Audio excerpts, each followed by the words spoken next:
नमस्कार। जय श्री राम। दर्शकों, आप में से कितने लोगों ने वास्तव फिल्म देखी है मुझे नहीं पता कितने लोगों ने देखी है, किंतु बहुत अधिक मैं मानता हूं हमारे सामाजिक परिवार के सदस्यों ने, बहुत सारे लोगों ने फिल्म देखी भी होगी। किंतु मैं जहां पर आज जा रहा हूं, एक संवाद आता है जहां पर दीपक तिजोरी और संजय दीक्षित आपस में बातचीत करते हैं और ये 1.5 फुट यहां पर बैठा होता है। इस सीन को अगर आप ध्यान देंगे तो उसमें कहता है दीपक तिजोरी, जो कि स्वयं पुलिस वाला होता है, कि ये काम धंधे छोड़ दे, किसी दिन पुलिस तुझे इनकाउंटर कर देगी, किसी दिन मारेगी। तो संजय दीक्षित कहता है, ये पुलिस वाले, अबे तुझे पता है कि ये पुलिस वाले मुझे सैल्यूट मारते हैं। तो दीपक तिजोरी बड़ी इंटरेस्टिंग बात कहता है, रघु पुलिस वाले गलत नहीं होते, ये पुलिस वाले तुझे सैल्यूट नहीं मारते, तेरे पीछे जो नेता खड़ा है ना, उस नेता को सैल्यूट मार रहे हैं, उस नेता के कारण विवश हैं। जिस दिन वो नेता हटा कुर्सी से, उस दिन तुझे सैल्यूट मारने की जगह तुझे भगा भगा के मारेंगे। अब आप लोग कहेंगे कि हां, मुझे ये संवाद तो याद है, लेकिन इसका वास्तविक दुनिया से क्या मतलब, बताते हैं ना, बताते हैं। अपने आप को वास्तव का रघु समझने वाले आकाश सिंह तृणमूल कांग्रेस के शासनकाल में बहुत हवा में उड़ रहे थे। इनसे पूरा हावड़ा में हर एक आदमी कांपता था। उसी आकाश सिंह को इसी हावड़ा की पुलिस ने, और ज्यादा पुलिस वाले नहीं, एक महिला पुलिस और 2 पुरुष पुलिस नंगा करके लेके जा रहे हैं। देखिए, क्योंकि जो नेता, जिस नेता का हाथ सर पर था, वो नेता नहीं रहा। इन जनाब के घर से 20-20 बम निकले थे, फिर भी कोई हाथ नहीं लगा पाता था। अब देखिए, ये नंगा करके भेजे जा रहे। तृणमूल कांग्रेस का तो किला दरक ही रहा है, किंतु जो शुभेंदु अधिकारी जी ने कहा है वो सुनना बहुत इंटरेस्टिंग है। चलिए मैं सुनवाता हूं। कल कुछ शुभेंदु अधिकारी जी ने नंदीग्राम में कहा है, उसको सुनना बहुत बहुत आवश्यक है। आपने की भावছেন सबका साथ सबका विकास ही शुरू होगा, सबका हिसाब नहीं होगा। हिसाब तो जरूर होगा, হাতে আইন তুলবেন না। এখনো গুন্ডাগুলো বাড়িতে আছে, চাইলে তো ইট খুলে নিতে পারেন আপনারা, না করবেন না, বিজেপি এটা করে না। এদের আসল জায়গা হবে জেল। আমি একটাকেও ছাড়ব না, দেবব্রত মাইতির কেস ছাড়ব না, মামনি জানা সাহেব দাসের উপরে মারা কাঞ্চননগরে আমি ছাড়ব না, গোপাল চক, রানী চক, সাতাঙ্গাবাड़ी আমি ছাড়ব না। मैंने सुना है इसलिए कि गोपाल चौक, रानीबाड़ी से लेकर के हर एक नाम, जहां जहां पर हिंसा हुआ, वो हर एक नाम को शुभेंदु अधिकारी जी ने सुनाया है। और ये मैंने इसलिए आपको बोला, जानना चाहिए आपको कि पूरी राजनीति जहां पर चल रही है ना, जो लोग सोचते हैं कि भाई आप ही को राजनीति आती है, आप ही राजनीति समझते हैं, वो भारी मिस्टेक करते हैं, वो बहुत बड़ा मिस्टेक करते हैं, बहुत बड़ी गलती करते हैं। राजनीति में ऐसी गलतियों से बचे। अब न केवल किला दरक रहा है, तो क्या शुभेंदु अधिकारी जी का यह कहना है कि मैं किसी को नहीं छोड़ूंगा, तो अभिषेक बनर्जी, फरहाद हकीम और ममता बनर्जी, किसी को नहीं छोड़ूंगा? और ये किला यूं ही नहीं दरकते हुए मैं बोल रहा हूं, उसके पीछे ठोस कारण है। और ठोस कारण क्यों है, अभी आपको बताते हैं कि ममता बनर्जी की कोकली घोष, ठीक है, इन्होंने तो तृणमूल कांग्रेस से रिजाइन भी कर दिया। तृणमूल कांग्रेस से ये रिजाइन कर गए, कहा हमको नहीं चाहिए टीएमसी। अब आप कहेंगे कि भाई ये अभिषेक जी सिर्फ एक इत्तेफाक भी हो सकता है कि एक जा रहे हैं। हाँ ठीक है, इत्तेफाक हो सकता है। आइए मैं आपको कुछ फोटोग्राफ दिखाता हूं, उसके पीछे एक बैकग्राउंड गाना गा देंगे तो आप लोग सुन लीजिएगा, समझ लीजिएगा। ठीक है, एक बैकग्राउंड में गाना गा देते हैं, हुगली, ठीक है, इत्तेजिमा 2026, और ये लोग, कुछ लोग कहीं जा रहे हैं। ठीक है, कहां जा रहे हैं हमको नहीं पता, लेकिन कहीं जा रहे हैं, सुनिए। ठीक है,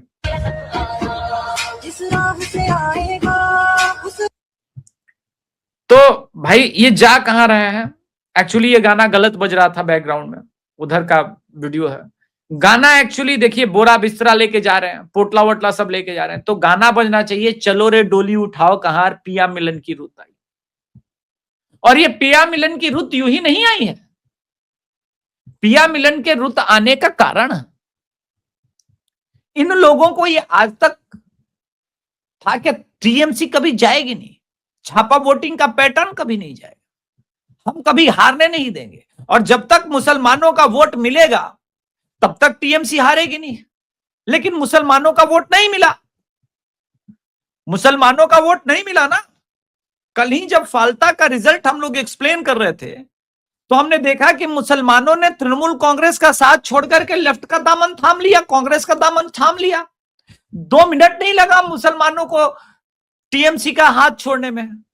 इसी मुसलमान वोट के लिए टीएमसी जीती रही, मरती रही, हिंदुओं पर अत्याचार करती रही। इसलिए मैंने कहा संजय दत्त का वो रघु के साथ और इंस्पेक्टर का, जो उसके मित्र का इंस्पेक्टर का जो बातचीत है, वो बहुत आइकॉनिक था। अब कल ही रात मैंने भविष्यवाणी की थी कि 25 सांसद तो गिन रहा हूं मैं जो टूटने को तैयार बैठे हैं, वो एक अलग पार्टी बनाए, जो करना है। लेकिन अभी तो टीएमसी एमपी काकोली घोष ने रिजाइन कर दिया, अब क्या कीजिएगा? हाँ, बीजेपी में अभी ऑफिशियली शामिल नहीं होगी, किंतु एक इंडिया अलायंस का भी नंबर जिसके लिए वो लोग चिल्ला रहे थे कम हो गया। अभी तक तो यही कहते थे कि अरे अभिषेक बाबू अभी आप देखो, आपको पता क्या है, कैसे कैसे क्या क्या होगा। मैं पूछता हूं कि जिस प्रकार की राजनीति चल रही है इस देश में, वो आपको नहीं लग रहा है कि बदलाव की राजनीति आ गई है? चलिए उदाहरण देते हैं, उदाहरण के साथ समझते हैं। क्या है कि शिक्षक वो होता है ना जो उदाहरण सही दे पाए। मैं सबका शिक्षक तो नहीं हूं, मैं सिर्फ अपने से नीचे जो थोड़ा मुझसे कम आयु में है, विशेषकर 20s और जेनजी है, उनके लिए तो मैं शिक्षक हो सकता हूं, बाकी तो आप लोग से मैं सीखता रहता हूं। सागरिका घोष एक ट्वीट करती है, इससे इनको लगता है कि कॉकरोच जनता पार्टी का समर्थन इनको मिल जाएगा और टीएमसी वापस आ जाएगी। ट्वीट करती है, ओ मागो शॉकिंग, कोलकाता स्कूल गर्ल, उसको चॉकलेट देने के बहाने बुला करके गैंगरेप हो गया। भाजपा के ही शासनकाल में सबसे ज्यादा हो रहा है, आरजीकर तो भूली ही थी। अब 24 मई को ये ट्वीट किया। आपको भी लगेगा देख के कि अभिषेक दादा कुछ तो बात है, आप सही बोल रहे हो क्या? मैं इसको पूरा एक्सप्लेन करता हूं, ठीक है, इसको पूरा एक्सप्लेन करता हूं। पूरा एक्सप्लेन नहीं करेंगे तो एक्सप्लेनेशन झूठा हो जाएगा। आप देखिए सागरिका घोष का झूठ, ये जो स्कूल गर्ल वाला ये जो न्यूज छापा है, ये छापा तो 23 मई को है, 23 मई को, लेकिन ये जो केस रजिस्टर्ड हुआ है इसके नीचे जब आप पढ़ेंगे तो उसमें साफ साफ लिखा है कि भाई ये इंसिडेंट 17 और 18 अप्रैल को हुआ था। सागरिका घोष स्वयं पत्रकार रही हैं, पत्रकार रही हैं तो फैक्ट चेक करना उनका पेशा भी होना चाहिए। किसी भी न्यूज को कहां, क्यों और कैसे हम लोग वेरीफाई करते हैं, ये बेसिक रूल है, ये बेसिक रूल है किसी न्यूज के एक्सप्लेन करने का। लेकिन यहां इन्होंने कहां भी फॉलो नहीं किया, क्यों, उसके पीछे का मोटिव क्या था वो भी फॉलो नहीं किया, और कैसे तो पता ही नहीं। इनको मैं बता दूं कि उस वक्त तक अप्रैल में पहले फेज की भी पश्चिम बंगाल में वोटिंग नहीं हुई थी, चुनाव प्रचार प्रसार चल रहा था, जरूर मॉडल कोड ऑफ कंडक्ट था, मगर भाजपा का शासन नहीं था। उस समय तक तृणमूल कांग्रेस की ममता बनर्जी का ही सरकार था और कार्यवाहक मुख्यमंत्री के रूप में वो एक्ट कर रही थी। ममता बनर्जी तो चुनाव के रिजल्ट आने के बाद भी इस्तीफा नहीं दे रही थी, जब तक राज्यपाल ने भंग नहीं किया। तो मूल प्रश्न पर घूम के आते हैं, क्या सभी जेल जाएंगे? क्या तृणमूल कांग्रेस बहुत बुरे दौर में है? देखिए, राजनीति जब बदलती है और तख्त जब बदलता है ना, तो सब कुछ बदलता है, एक दो चीज नहीं बदलती है। ऐसा नहीं है कि सिर्फ एक या दो चीज बदलेगी। तख्त बदला है, निजाम जिसको कहते हैं ना, उर्दू में समझते हैं कुछ लोग, निजाम जब बदल गया है तो राज करने वाले भी बदलेंगे। पुलिस वाले रातों रात बदल चुके हैं। ऐसी स्थिति में जो पश्चिम बंगाल की राजनीति को लोग समझते हैं, उनके लिए सबसे अच्छा उत्तर आया है उत्तर प्रदेश से। ये मौलाना रशीदी है। इन्होंने एक दूसरे यूट्यूब चैनल, चूंकि आजकल तो डिजिटल चैनल ही पत्रकारिता कर रहे हैं, न्यूज चैनल वाले तो कभी पत्रकारिता करनी है, तो दूसरे न्यूज चैनल खबर पुस्तक को एक इंटरव्यू दिया। उस इंटरव्यू में इन्होंने कहा कि सड़क पर नमाज नहीं हो सकती, मुसलमानों को उकसाकर सड़क पर पिटवाने वाली पार्टियां नहीं चाहिए। मौलाना रशीदी, तो सड़क पर नमाज को कौन उकसा रहा है? महुआ मोइत्रा गई थी कोर्ट में सड़क पे नमाज को लेकर के, लेफ्ट वाले गए थे। उत्तर प्रदेश में तो चलो अखिलेश यादव ने सिर्फ स्टेटमेंट दिया, कोर्ट नहीं गए। तो वो समय बदल गया। इनको भी सब पता चल चुका है कि भाई अब अगर नहीं बदला, अपने एटीट्यूड में हमने बदलाव नहीं किया, तो पूरे देश में ये जो हिंदू हिंदू भाई चल रहा है वो समाप्त हो जाएगा और हमारा कोई राजनीतिक अस्तित्व ही नहीं बचेगा। फाल्टा डेमोक्रेसी में जिस प्रकार का रिजल्ट आया, उसके बाद आपको क्या लग रहा है? ये यूं ही है और ये रातों रात नहीं आया। देखिए, एक घटना बताते हैं, है महाराष्ट्र से लेकिन डायरेक्ट लिंक है पश्चिम बंगाल से। है खबर महाराष्ट्र से लेकिन पश्चिम बंगाल से डायरेक्ट लिंक है और आपको डर लगेगा। आप एक बार अपने आजू बाजू देख करके बोलोगे कि साला ये क्या अभिषेक तिवारी ने खबर बता दी। ये लड़की है, यहां पर कुछ आयत वायत लिखा हुआ है, आप फिदा मत हो जाइएगा। बहुत घातक समाचार बताने वाला हूं, बहुत घातक, बहुत डेडली न्यूज है।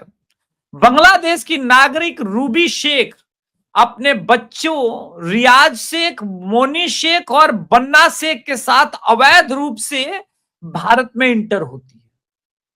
भारत में इंटर होने के बाद अपना नाम अंजलि रख लेती है, बच्चों का नाम रविंद्र, ऋतु और रिया रखती है। एक महाराष्ट्रियन अरविंद बार्डे से शादी कर लेती है, यहां निकाह नहीं, शादी कर लेती है और अपने बच्चों के लिए बर्डे सरनेम रख लेती है।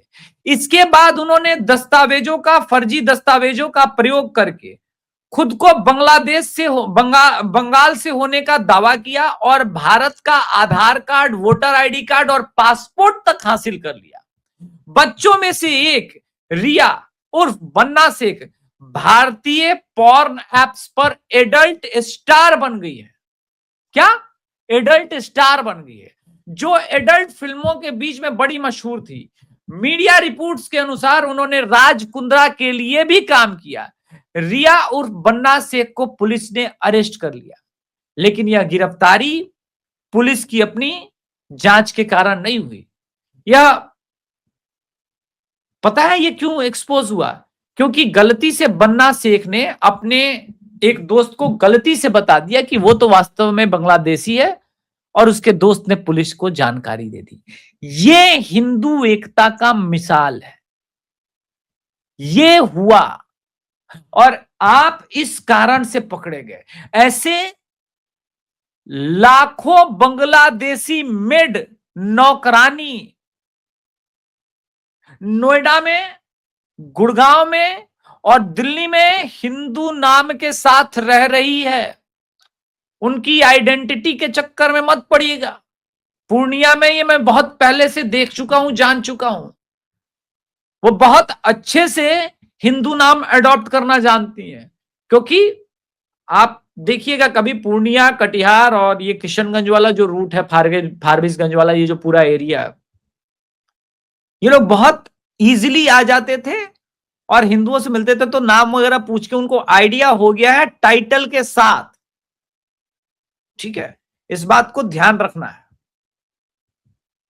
इसलिए मैं कह रहा हूं कि शुभेंदु अधिकारी अगर कह रहे हैं कि सबका साथ सबका विकास और ये हो के रहेगा, सब पर कार्रवाई हो के रहेगी, तो आपको समझना पड़ेगा कि भाई बंगाल ही नहीं, बंगाल के आसपास में जो परिवर्तन होगा उसकी कल्पना कीजिए। और डरे हुए हैं, आपको पता नहीं है, इस कारण से पूरा इंटायर इकोसिस्टम डरा हुआ है। और इंटायर इकोसिस्टम किस प्रकार से पत्रकारिता कर रही है, राजनीति कर रही है, वो समझना जरूरी है। लेफ्ट ने एक बात बोली है, वो समझना जरूरी है। द टेलीग्राफ ऑनलाइन, ठीक है, ये एक अखबार है। आप सोचेंगे कि भाई बड़ा ईमानदार टाइप का अखबार होगा। अरे भाई साहब, ये एक तो ऐड बहुत ज्यादा आता रहता है, तो उसको तब तक कैंसिल करते हैं, इसको क्लोज करते हैं, और अब फिर से टेलीग्राफ के उस आर्टिकल को मैं दिखाना चाहता हूं जो लिखा गया है। ठीक है, टेलीग्राफ आर्टिकल लिख रहा है, TMC melting down faster than ice, CPM ready to challenge BJP in Bengal, MD Salim. ये वो इंडियन एक्सप्रेस है गुरु, सॉरी इंडियन एक्सप्रेस कह रहा हूं, ये वो टेलीग्राफ है जिसने ममता बनर्जी की चाटुकारिता में ऐसे ऐसे आर्टिकल लिखे हैं कि वहां पर ऐसा लगे कि आपको रामराज्य चल रहा था, देवताओं का शासन चल रहा था। इनफैक्ट इसकी 2021 के समय जो पोस्ट पोल वायलेंस हुई, बंगाल के अंदर 321 से अधिक जो भाजपा के कार्यकर्ताओं की हत्या हुई, और हत्या तो छोड़िए, हत्या तो हुई, लेकिन भाजपा के समर्थकों के माता बहनों के साथ जो अत्याचार हुआ, जो दुराचार हुआ, उस पर आंख पर ऐसे पट्टी बांधी थी जैसे महाभारत में गांधारी जी माता ने अपनी आंखों पर पट्टी बांध रखी। हालांकि गांधारी माता के आंखों पर फिर भी इतनी पट्टी नहीं थी, वो दुर्योधन को अच्छा सीख और अच्छी चीजें देती थी, वो तो धृतराष्ट्र चूंकि नहीं देख सकते थे, इसलिए उन्होंने पट्टी बांधी थी। किंतु तुलना मैंने इसीलिए की क्योंकि ममता बनर्जी भी नहीं देख पा रही थी, और ममता बनर्जी के प्रेम में इंडियन एक्सप्रेस बार बार निकल रहा है, क्योंकि वो भी उसी लेगेसी का अखबार है। तो टेलीग्राफ भी इसी प्रकार की पत्रकारिता कर रहा है। आज शुभेंदु अधिकारी से एक एक दलाल डरा हुआ है, एक एक आदमी डरा हुआ है, इसीलिए ऐसा हो रहा है। वरना जो बंगाल के 20 किलोमीटर आगे बॉर्डर पर हो रहा है, पूर्वी बंगाल में हो रहा है, वो आज भी किसी से छुपा हुआ नहीं है, और किसी अखबार में आज भी देखिए बेशर्मी उतनी है।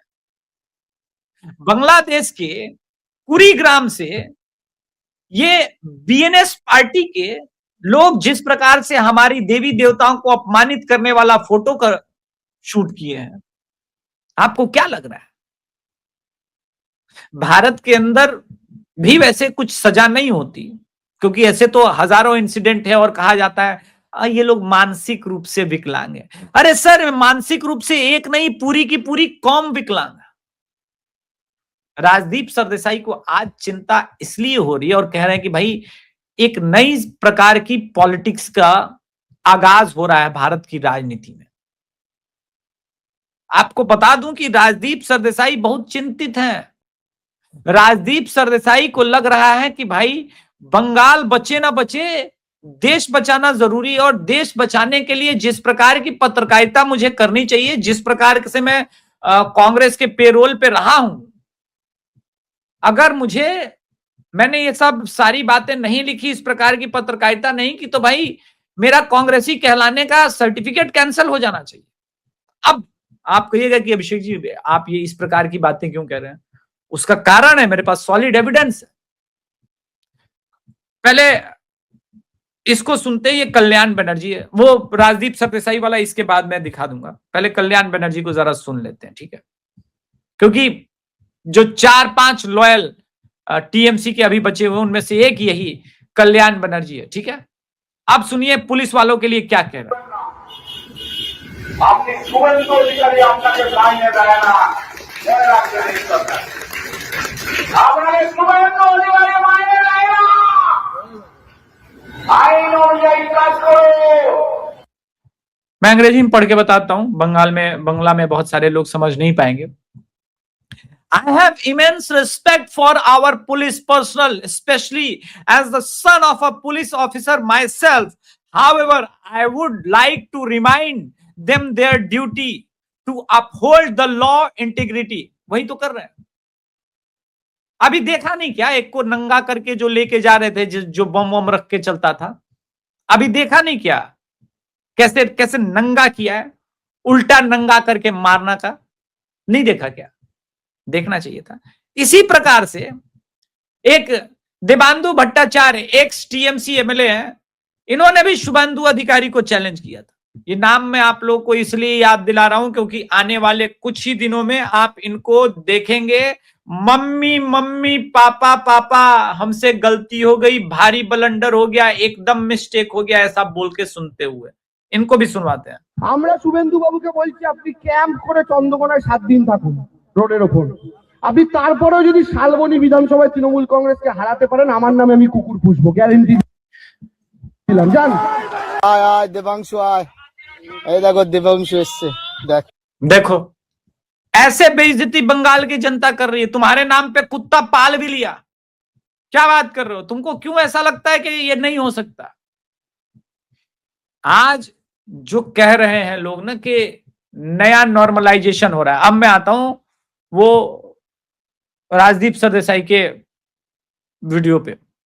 राजदीप सरदेसाई का कहना है कि मैं उनके लिए काम नहीं करूंगा, ऐसा बोल के शुभेंदु अधिकारी एक सांप्रदायिक राजनीति को लेकर के नॉर्मलाइजेशन के दौर में लेके जा रहे हैं, और पूरा एक आर्टिकल लिखा है राजदीप सरदेसाई ने इसके लिए। राजदीप सरदेसाई, एक बात बताएं, तुम और तुम्हारी वाइफ झूठ बोलते बोलते अब वहां पे जा पहुंचे हो कि जो तुम्हारे साथ टाइम्स स्क्वायर में हुआ ना, पब्लिकली किसी दिन बिहार में दिख गए ना ग्राउंड पर, तुम्हारे साथ इमीडिएट वैसा ही होगा। ना तुमने कभी पास्ट में पत्रकारिता की, ना अभी पत्रकारिता की, तो रिटायरमेंट की एक आयु होती है। एन राम की तरह गद्दारी मत करो, रिटायर हो जाओ। एन राम तो खैर आपको पता ही है। हालांकि जिमखाना क्लब में जब से नाम हुआ है कि जिमखाना क्लब खत्म होगा, बड़े बड़े एलीट लोग परेशान हैं।